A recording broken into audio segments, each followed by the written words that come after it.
Hey, Shannon Rice-Muruli here, the Fire Her Coach. Thank you for tuning in to Fire Her TV, the place to be for a woman like you if you are in business or career startup and would love some real and relevant advice from myself and other women who we feature.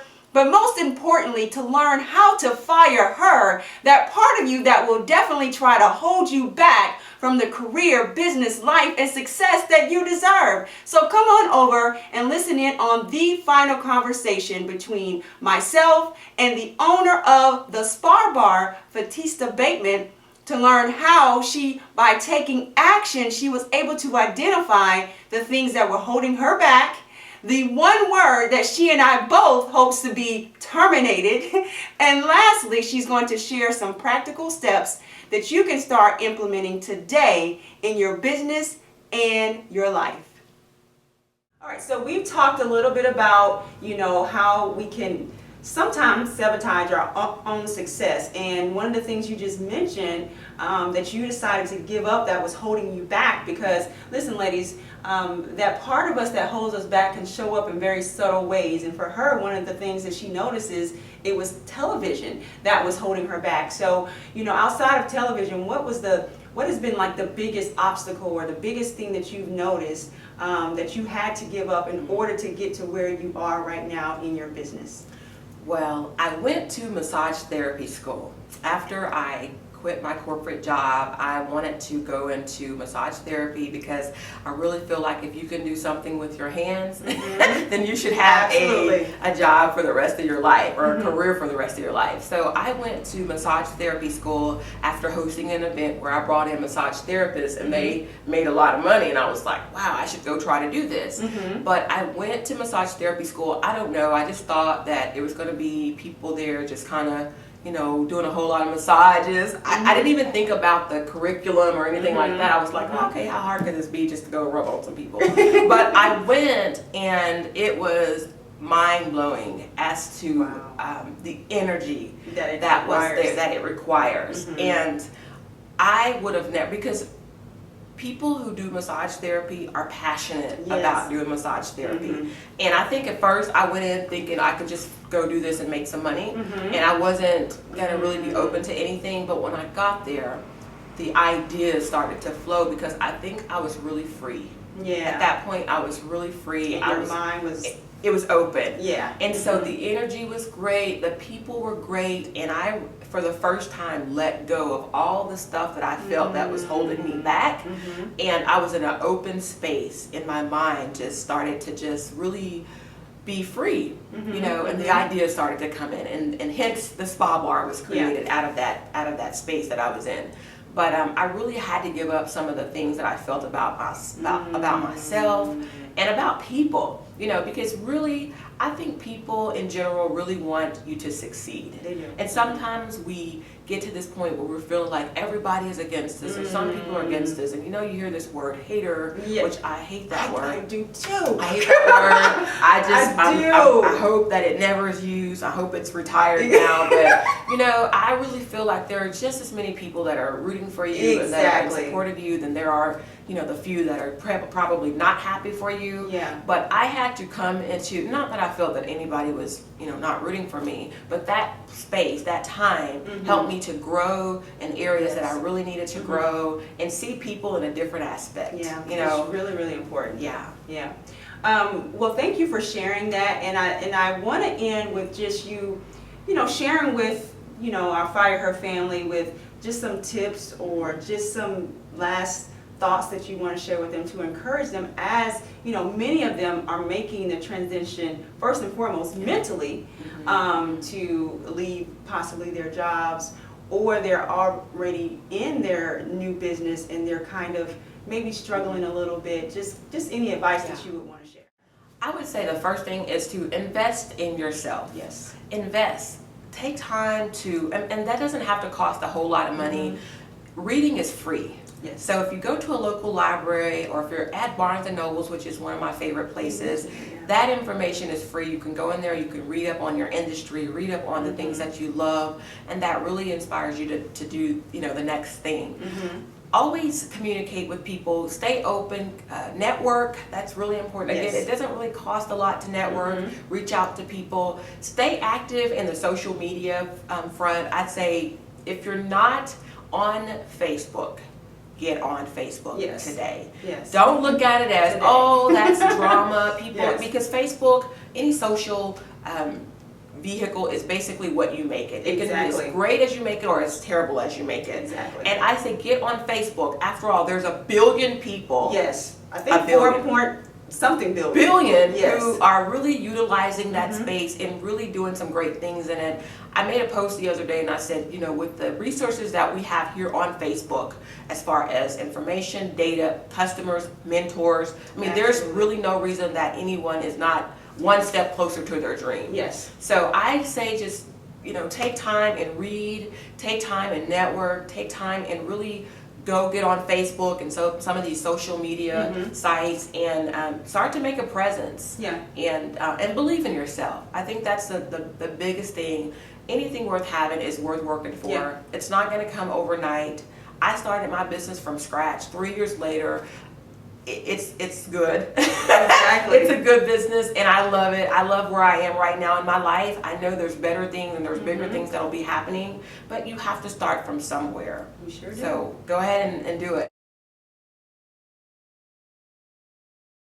All right, well, that wraps up the final conversation with Fatesta Bateman, the owner of the Spa Bar.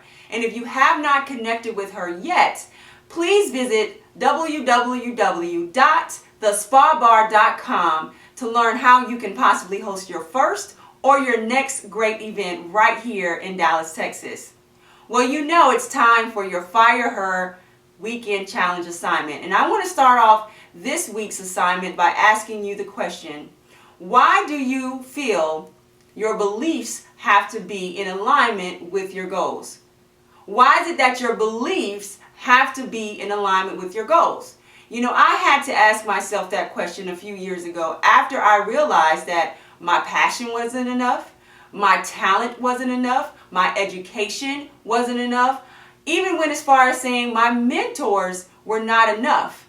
And it left me in much frustration. And after, you know, considering a few contributing factors, I realized the major reason why I had big goals but small success was due to something I've coined as the what if thinking mentality. Again, that's the what if thinking mentality. And I tell you, this mentality constantly had me second guessing myself.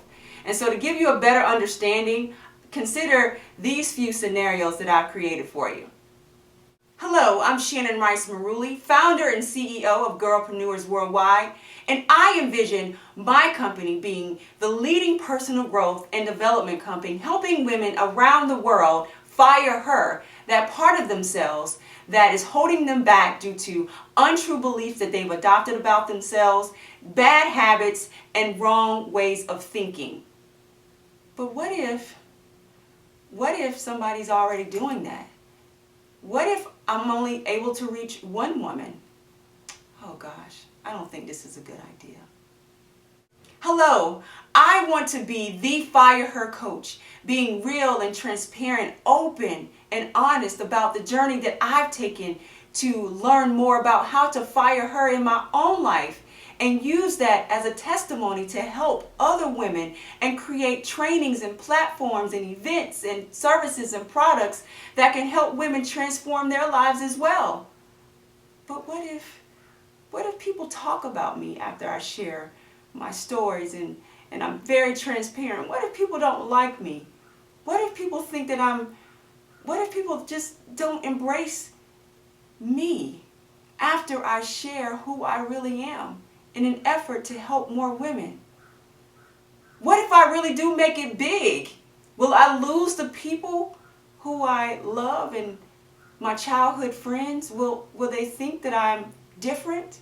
What would they think about me after I share some very personal stories in an effort to help more women?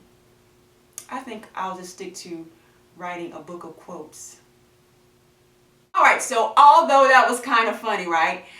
Did you see how those what if limiting beliefs begin to instantly de-edify and minimize my big goals? Did you all see that? Did you catch that?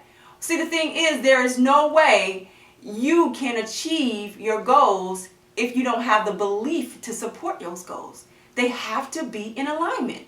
So if that resonates with you in any way, I want to share just 3 things that can possibly help you get over that what if limiting belief system that you may have right now. The first thing you have to do is you have to stop with the second guessing, ladies. You have to stop second guessing yourself. And part of the reason why you're second guessing yourself, ladies, is because you have this big goal that you want to achieve, right? But you don't know the how. Well, that is where you have to start implementing actions of faith. The more actions of faith you take, the more you'll come into connection with the right people and the right resources. So you have to, again, stop with the second guessing and put more of the actions of faith into play. The second thing you have to do is you have to incorporate some type of instant gratification, some instant messaging, if you will, to overcome those self-limiting beliefs that may try to come about to sabotage the goals that you want to achieve. So I have a little equation that you can always be reminded of when those things happen. Big goals plus big beliefs equals big success. All right, got that? Big goals plus big beliefs equals big success. When you have big goals and limited belief, you have limited success. All right? So you want to make sure that you go with the first equation so that you can get more of what you really do want. And the last thing that I want you to do and work on this weekend, you have to find ways to constantly believe in yourself. You have to find a way to constantly believe in yourself. My girl Janelle Monáe came out with a song a few years ago, and it goes something like, whether you're high or low, whether you're high or low, you gotta keep a tightrope. You gotta keep a tightrope. Well, the same thing applies to you. It doesn't matter if somebody's praising you or not praising you. It doesn't matter if you screwed up or you're doing great. You've got to keep the tightrope and constantly believe in yourself no matter what. You guys got that? Well, again, make sure you put that assignment in play this weekend. Stop with the second guessing. Start with the actions of faith. Incorporate the equation big beliefs plus big goals equals big success. And last but not least, always, always, no matter what, believe in yourself. This is Shannon Rice-Muruli, your Fire Her coach. Thank you so much for tuning into Fire Her TV, the place to be for a woman like you who is on the path to entrepreneurship or starting the career of your dreams. Thank you for tuning in, and I'll catch you guys next time.